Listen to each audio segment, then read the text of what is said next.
한국에서 성공한 몽골 여성이 고향에 돌아간 후 가족들의 태도가 완전히 뒤바뀐 충격적인 이야기가 있습니다. 영하 30도 초원에서 태어나 여자는 시집이나 가라는 말을 들으며 자란 23살 사란이 할아버지의 극심한 반대를 무릅쓰고 한국으로 떠난 지 벌써 2년이 흘렸습니다. 그 먼 나라까지 가서 뭐 할 건데? 여자가 혼자 외국 나가면 병원 청소나 하다 온다더라. 2년간 사란의 선택을 끝까지 조롱했던 사촌과 마을 사람들. 결국 그녀가 한국 간호사 윤지와 함께 고향으로 돌아온다는 소식에 용기를 내어 만나기로 결심했습니다. 몽골 땅을 밟은 사란이 단 며칠 만에 보여준 모습은 가족들이 상상도 못했던 완전히 달라진 모습이었다고 합니다. 시간이 흐른 뒤에는 비웃던 사촌 쪽에서 먼저 깜짝 놀랄 고백을 해왔다고 하는데요.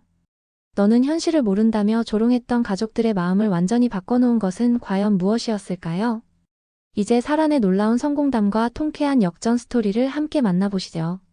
그 전에 잠깐 지금 여러분이 듣고 계신 곳을 알려주세요. 소통하고 싶습니다. 더불어 좋아요와 구독은 영상을 제작하는 데 큰 힘이 됩니다. 저는 사란 볼드입니다. 23살 몽골 바양홍고르 초원에서 태어나 자랐습니다. 그날은 평생 잊을 수 없는 날이었습니다. 영하 30도의 바람이 얼굴을 깎아내리는 느낌이었습니다. 게르 안에서도 입김이 하얗게 나올 정도였죠. 아버지가 기침을 하기 시작한 건 그 전날 밤부터였습니다. 처음엔 감기려니 했는데 새벽이 되자 숨소리가 거칠어졌습니다. 어머니의 목소리에 떨림이 있었습니다. 하지만 가장 가까운 병원까지는 말을 타고 5시간이 걸렸습니다. 눈보라가 치는 날엔 하루 종일 걸리기도 했죠. 저는 손이 떨리는 걸 억지로 참으며 낡은 휴대폰을 들었습니다. 의사 선생님은 지금 출발해도 내일 아침에나 도착할 수 있다고 했습니다. 그때 아버지의 얼굴이 파랗게 변하기 시작했습니다. 숨을 쉬기 힘들어 하시는 모습을 보며 저는 무력감에 온몸이 굳어버렸습니다. 할아버지 바트르가 게르 안으로 들어왔습니다. 두툼한 덮개옷에 흰 수염을 기른 채 엄숙한 표정이었습니다. 이런 일이 생기는 건 하늘의 뜻이니 받아들여야 한다고 하셨지만 저는 받아들일 수 없었습니다. 아버지는 겨우 51살이었습니다. 새벽 5시쯤이었을까요? 아버지의 숨소리가 점점 작아졌습니다. 어머니가 아버지의 손을 꽉 잡고 있었는데 저는 그 손이 점점 차가워지는 걸 느꼈습니다. 의사 선생님이 도착하기 3시간 전이었습니다. 장례를 치르는 동안 마을 사람들이 하나둘 모여들었습니다. 모두들 비슷한 이야기를 했습니다. 병원이 가까웠다면, 의사가 빨리 왔다면, 제대로 된 장비가 있었다면. 하지만 모든 건 이미 늦었습니다. 사흘 후 가족회의가 열렸습니다. 할아버지가 앞자리에 앉았고 온 가족이 둘러앉았습니다. 남동생 투부 씨는 울란바토르로 가서 공부를 계속하고 저는 시집을 가야 한다는 결정이었습니다. 저는 가슴이 터질 것 같았습니다. 남동생은 21살 저보다 2살 어렸지만 남자라는 이유로 학업을 계속할 수 있었습니다. 반면 저는 23살이 되도록 공부를 하고 싶다고 말할 기회조차 없었습니다. 할아버지, 저도 공부를 하고 싶습니다. 처음으로 입을 열었습니다. 게르 안이 조용해졌습니다. 할아버지의 눈빛이 차갑게 변했습니다. 여자는 가축을 돌보고 아이를 낳아 기르는 게 천직이라며 쓸데없는 생각은 하지 말라고 하셨습니다. 하지만 저는 포기할 수 없었습니다. 아버지가 돌아가시던 그날 밤부터 마음속에 불씨 하나가 타오르고 있었습니다. 의사가 되고 싶습니다. 우리 마을에 병원을 짓고 싶어요. 할아버지가 벌떡 일어나며 말도 안 되는 소리라고 하셨습니다. 여자가 무슨 의사냐며 화를 내셨죠.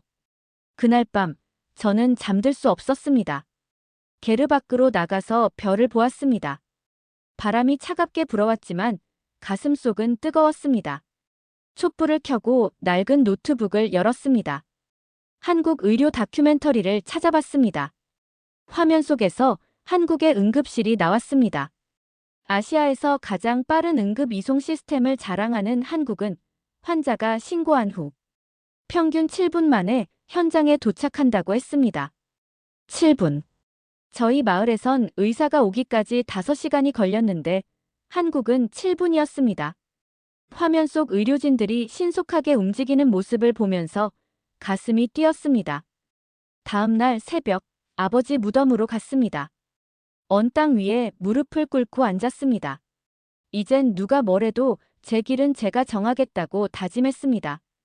바람이 불어와 머리카락을 흩날렸지만 마음은 단단했습니다.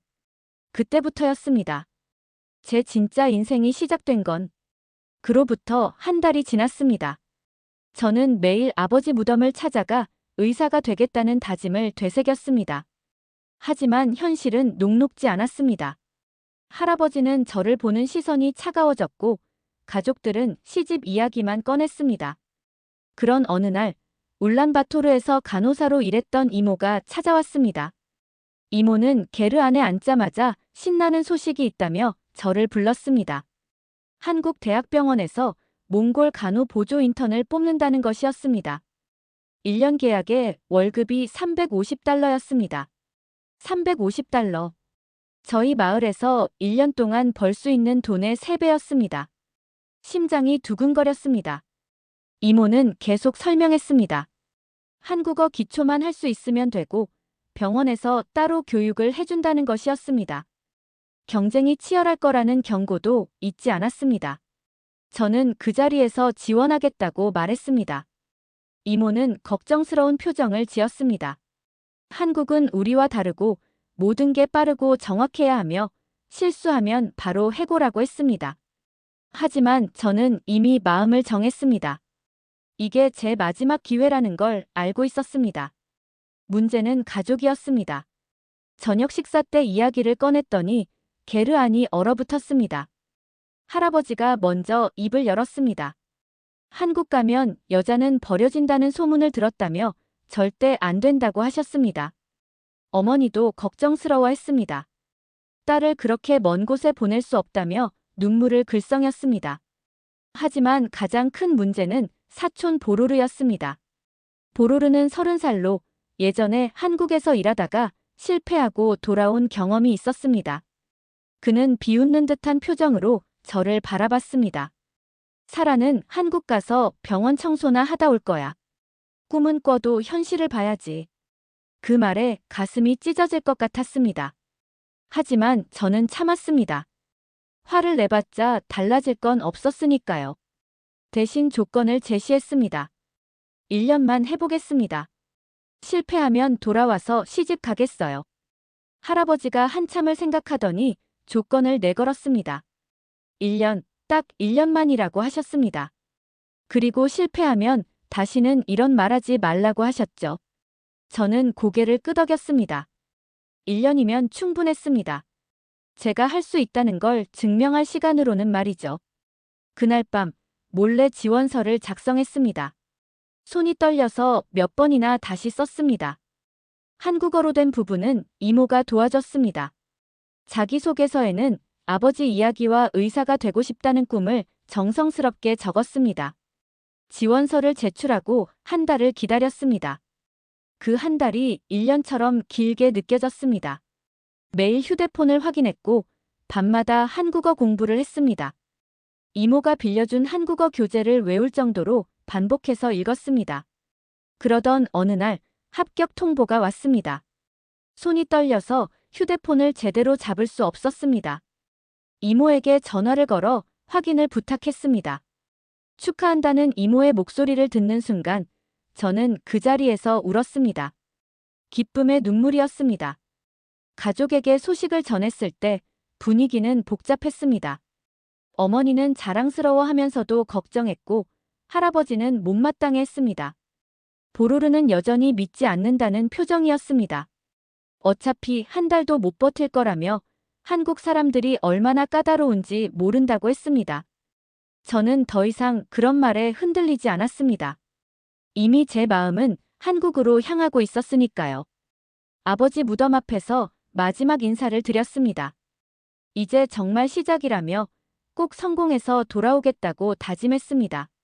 출발 날이 다가왔습니다. 가방 하나에 모든 걸 담았습니다. 많지 않았지만 그 안에는 제 온 마음이 들어 있었습니다. 인천공항에 도착했을 때 저는 숨이 막힐 것 같았습니다. 밤인데도 나처럼 밝았습니다. 형광등이 천장 가득 박혀 있었고 사람들이 개미떼처럼 움직였습니다. 몽골에서는 해가 지면 촛불이나 등유램프에 의존했는데 여기는 밤이 없는 것 같았습니다. 공항에서 나와 택시를 탔습니다. 창밖으로 보이는 풍경에 입이 벌어졌습니다. 건물들이 하늘까지 닿을 듯 높았고 도로에는 차들이 끝없이 이어졌습니다. 몽골에서는 하루 종일 말 한 마리도 보지 못할 때가 있었는데 여기는 철로 만든 말들이 쉴 새 없이 달려다녔습니다.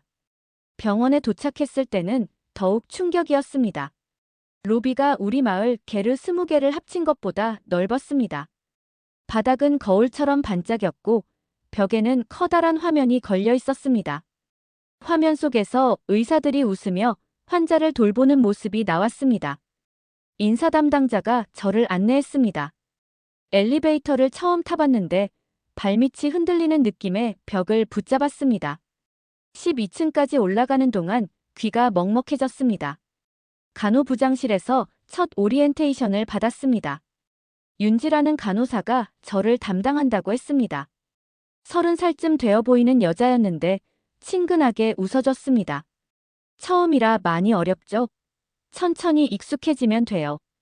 하지만 익숙해지기엔 모든 게 너무 빨랐습니다. 자동으로 약을 나눠주는 기계, 환자 상태를 실시간으로 보여주는 모니터, 버튼 하나만 누르면 의사가 달려오는 시스템. 초원에서는 상상도 못했던 일들이었습니다. 첫날 실습이 시작됐습니다.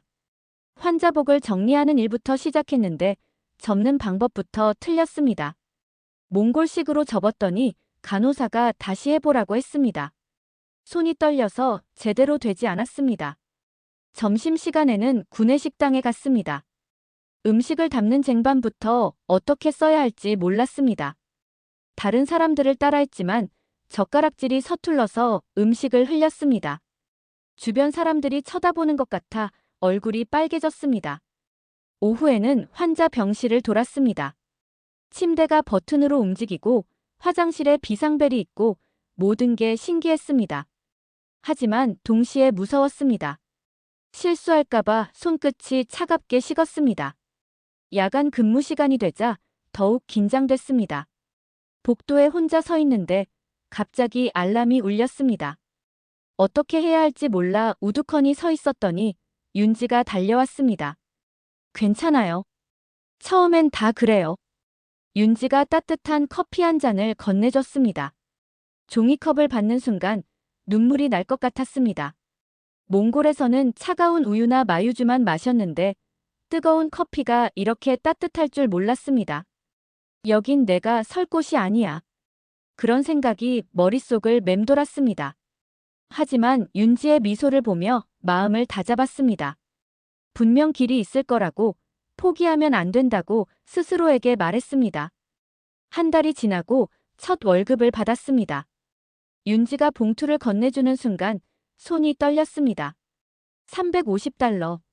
몽골에서 반년 동안 벌어야 할 돈이 제 손 안에 있었습니다. 축하해요, 사란. 첫 월급이네요.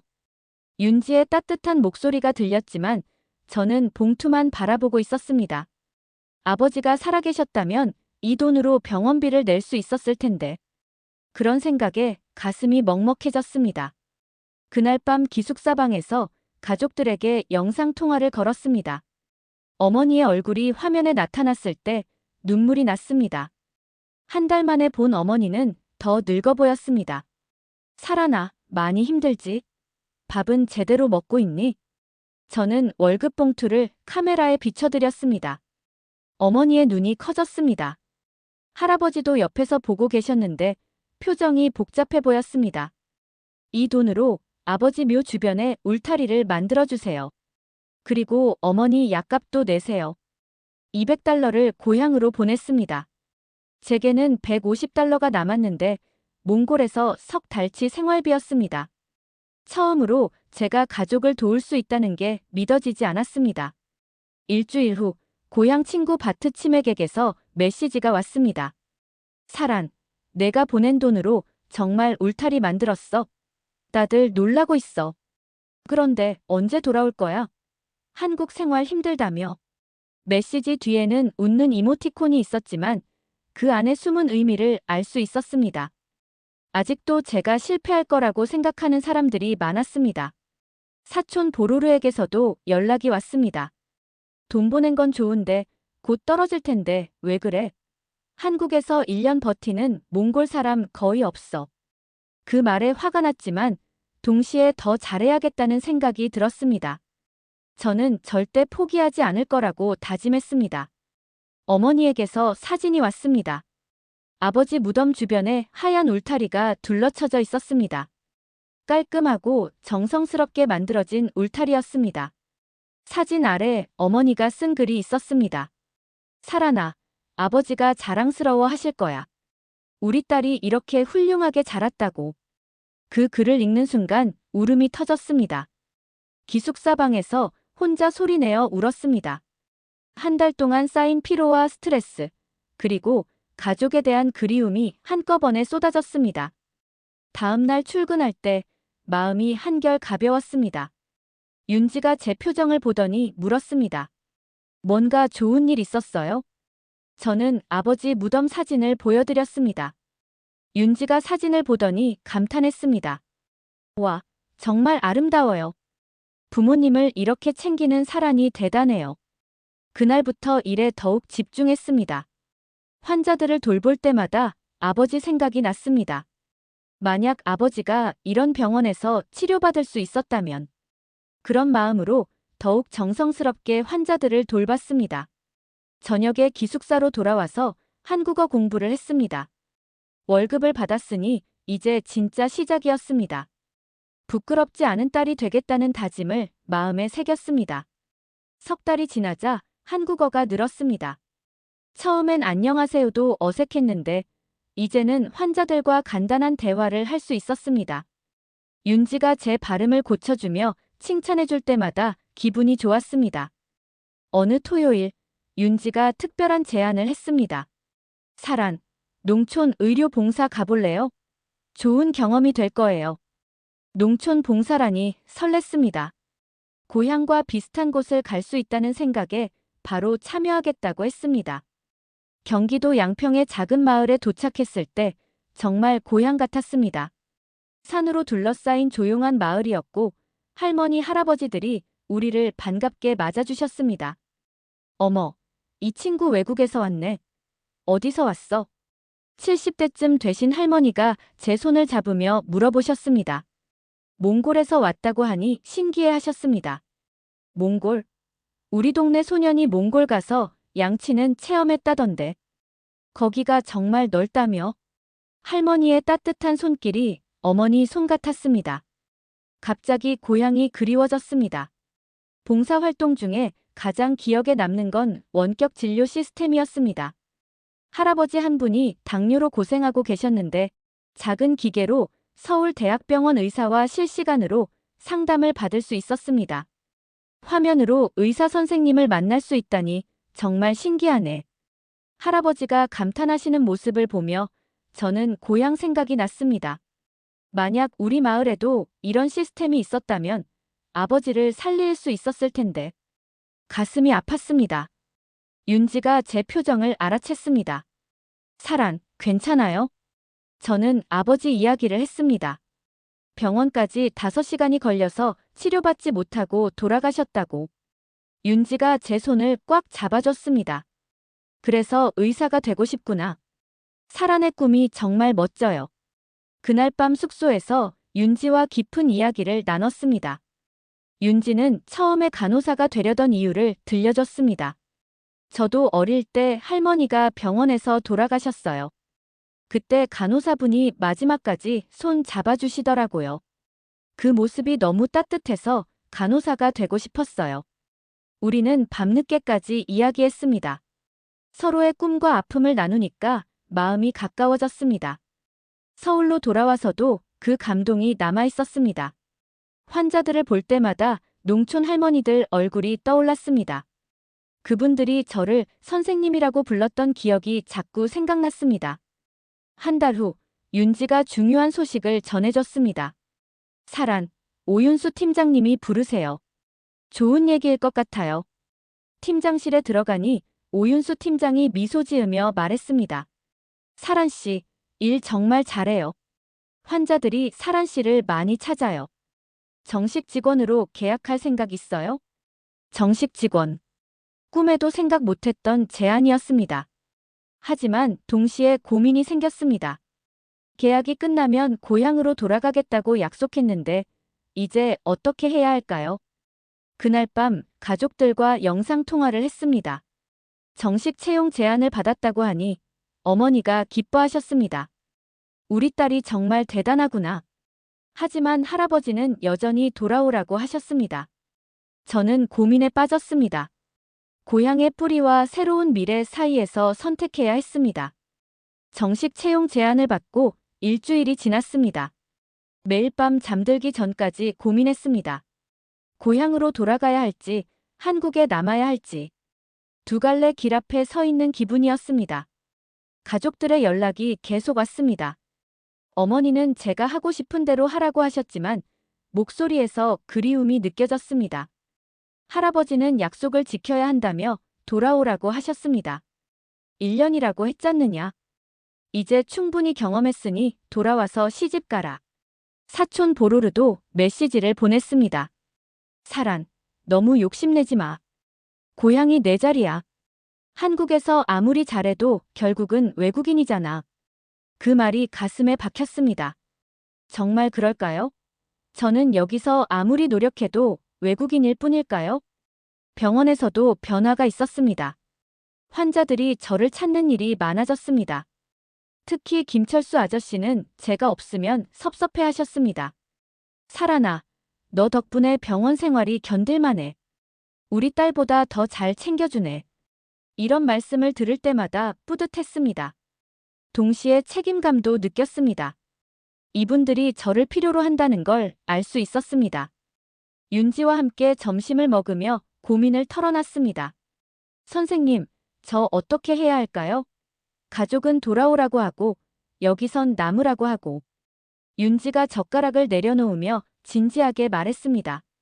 사란, 선생님 마음은 뭐라고 하는데요? 제 마음. 정말 제 마음은 무엇을 원하고 있을까요? 며칠 동안 스스로에게 물어봤지만 답이 나오지 않았습니다. 그러던 어느 날 밤, 윤지가 병원 옥상으로 데려갔습니다. 서울 야경이 한눈에 보였습니다. 수많은 불빛들이 반짝이고 있었습니다. 예쁘죠? 저도 힘들 때마다 여기 와요. 윤지와 나란히 서서 야경을 바라봤습니다. 몽골 초원의 별빛과는 다른 아름다움이었습니다. 도시의 불빛 하나하나가 사람들의 꿈과 희망 같았습니다. 선생님, 저 정말 모르겠어요. 고향도 그립고 여기서의 생활도 소중해요. 윤지가 제 어깨에 손을 올렸습니다. 사란 선생님, 어디에 있든 중요한 건 선생님 마음이에요. 의사가 되고 싶다는 꿈 말이에요. 그 순간 깨달았습니다. 제가 진짜 원하는 건 장소가 아니었습니다. 아버지 같은 분들을 돕고 싶다는 마음, 그게 제 진짜 꿈이었습니다. 저는 두 나라를 모두 도울 수 있는 사람이 되고 싶어요. 한국에서 배운 걸 고향에도 전하고 싶고요. 윤지가 미소 지었습니다. 그럼 답이 나왔네요. 선생님이 가는 길이 곧 고향을 위한 길이에요. 그날 밤 가족들과 영상통화를 했습니다. 제 결정을 말씀드렸습니다. 한국에서 더 배우고 싶어요. 그리고 나중에 고향에 병원을 짓고 싶어요. 한국 의료기술을 가져가서요. 어머니가 눈물을 글썽이셨습니다. 우리 딸이 정말 자랐구나. 엄마는 내 결정을 믿어. 할아버지는 여전히 못마땅해 하셨지만 어머니가 설득해 주셨습니다. 저는 감사했습니다. 가족이 제 꿈을 이해해 주셔서요. 다음 날 오윤수 팀장님께 정식 채용을 받아들이겠다고 말씀드렸습니다. 팀장님이 기뻐하셨습니다. 좋은 선택이에요. 사란 씨가 있으면 우리 병원도 더 발전할 수 있을 거예요. 그 순간 확신했습니다. 제 길은 제가 정하는 거라고. 아무도 대신 결정할 수 없다고. 정식 직원이 된 지 6달이 지났습니다. 이제 저는 한국어로 의료진과 자연스럽게 소통할 수 있었고, 환자들도 저를 믿고 따라주셨습니다. 그런데 마음 한편으론 고향이 그리웠습니다. 윤지에게 휴가를 내고 고향에 다녀오고 싶다고 말했습니다. 좋은 생각이에요. 가족들도 보고 싶으실 텐데. 저도 몽골 한번 가보고 싶어요. 깜짝 놀랐습니다. 윤지가 저와 함께 몽골에 가고 싶다고 했습니다. 정말요? 하지만 거기는 불편해요. 화장실도 없고 전기도 자주 나가고요. 윤지가 웃으며 말했습니다. 괜찮아요. 사란이 자란 곳이 어떤지 보고 싶어요. 그리고 부모님께도 인사드리고 싶고요. 함께 몽골로 떠날 준비를 했습니다. 윤지는 몽골어 인사말을 배우려고 노력했고, 저는 한국에서 가져갈 선물들을 준비했습니다. 특히 어머니를 위한 한국 화장품과 할아버지를 위한 무릎 보호대를 샀습니다. 울란바토르 공항에 도착했을 때 가슴이 뛰었습니다. 1년 반 만에 맞는 고향 공기였습니다. 마을까지 가는 길에 윤지가 창밖을 신기하게 바라봤습니다. 정말 넓네요. 끝이 안 보여요. 바양 홍고르에 도착했을 때는 해가 지고 있었습니다. 게르에서 연기가 피어오르는 모습이 그리웠습니다. 어머니가 달려와 저를 꽉 안아주셨습니다. 사란아, 정말 많이 컸구나. 눈물이 날 것 같았습니다. 어머니의 품이 이렇게 따뜻했나요? 윤지를 소개해드렸습니다. 어머니, 이분이 제가 말씀드린 윤지 언니예요. 윤지가 서툰 몽골어로 인사했습니다. 안녕하세요. 사란 많이 도와주셔서 감사합니다. 어머니가 윤지의 손을 잡으며 고마워하셨습니다. 할아버지도 나오셨는데 표정이 복잡해 보였습니다. 저녁 식사 때 마을 사람들이 모여들었습니다. 모두들 저를 신기하게 바라봤습니다. 한국에서 성공했다는 소문이 퍼졌나 봅니다. 그때 사촌 보로르가 나타났습니다. 1년 반 만에 보는 보로르는 예전과 달랐습니다. 저를 보는 눈빛에 조롱 대신 존경이 있었습니다. 사란, 정말 대단하다. 한국에서 정식 직원까지 됐다며. 저는 당황했습니다. 예전에 저를 비웃던 보로르가 이렇게 말할 줄 몰랐습니다. 형, 별거 아니에요. 그냥 열심히 했을 뿐이에요. 보로르가 진지한 표정으로 말했습니다. 아니야. 나는 한국에서 실패했잖아. 그때 나는 도망쳤어. 하지만 넌 버텨냈구나. 보로르의 목소리에 진심이 담겨 있었습니다. 할아버지가 맨날 말씀하셨잖아. 남자는 지키는 거라고. 그런데 널 보니까 용기는 떠나는 데도 있더라. 새로운 곳에서 자리 잡는 것도 용기야. 그 말에 가슴이 뭉클했습니다. 보로르가 저를 이해해준다는 게 믿어지지 않았습니다. 윤지가 한국 의료 시스템에 대해 설명해줬습니다. 원격 진료 장비도 가져왔는데 마을 사람들이 신기해했습니다. 이 기계로 서울 의사와 상담할 수 있어요. 할아버지도 관심을 보이셨습니다. 무릎이 아프다고 하시길래 원격 상담을 받아보시라고 했습니다. 화면 속 한국 의사와 몽골어, 통역으로 상담받는 할아버지의 모습이 신기했습니다. 이런 게 있다면 우리 마을 사람들도 쉽게 치료받을 수 있겠구나. 할아버지가 감탄하셨습니다. 그리고 저를 보시며 말씀하셨습니다. 사란아, 내가 옳았다. 계속 배워서 우리 마을에도 이런 걸 가져다 주렴. 그날 밤 아버지 무덤을 찾았습니다. 윤지와 함께 촛불을 켜고 아버지께 인사드렸습니다. 아버지, 제가 하고 싶었던 일을 하고 있어요. 이제 누구도 아버지처럼 아프시는 일이 없도록 하겠어요. 윤지가 제 손을 잡아줬습니다. 따뜻했습니다. 이제 저는 혼자가 아니었습니다. 한국에도 가족이 있고 고향에도 응원해주는 사람들이 있었습니다. 고향에서 돌아온 후 저는 더욱 확고한 목표를 가지게 되었습니다. 한국에서 배운 의료 기술을 고향에 전하는 것, 그것이 제 사명이라는 걸 깨달았습니다. 오윤수 팀장님이 특별한 제안을 해주셨습니다. 국제의료봉사팀에 합류해서 몽골 프로젝트를 시작한다는 것이었습니다. 꿈에도 생각 못했던 기회였습니다. 제가 한국과 몽골을 잇는 다리 역할을 할 수 있다는 뜻이었습니다. 그날부터 더욱 바쁜 일상이 시작됐습니다. 낮에는 병원에서 환자를 돌보고 저녁에는 몽골 의료 프로젝트 준비를 했습니다. 한국어 실력도 늘었고 의료 지식도 쌓였습니다.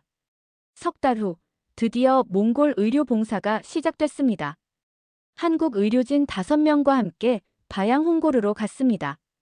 이번엔 제가 안내자였습니다. 마을에 한국 의료진이 오자 사람들이 모여들었습니다. 할아버지가 앞장서서 환영해 주셨고 보루르도 도와줬습니다. 첫날부터 환자들이 줄을 섰습니다. 원격 진료 장비로 서울 병원과 연결해서 실시간 상담을 받았습니다.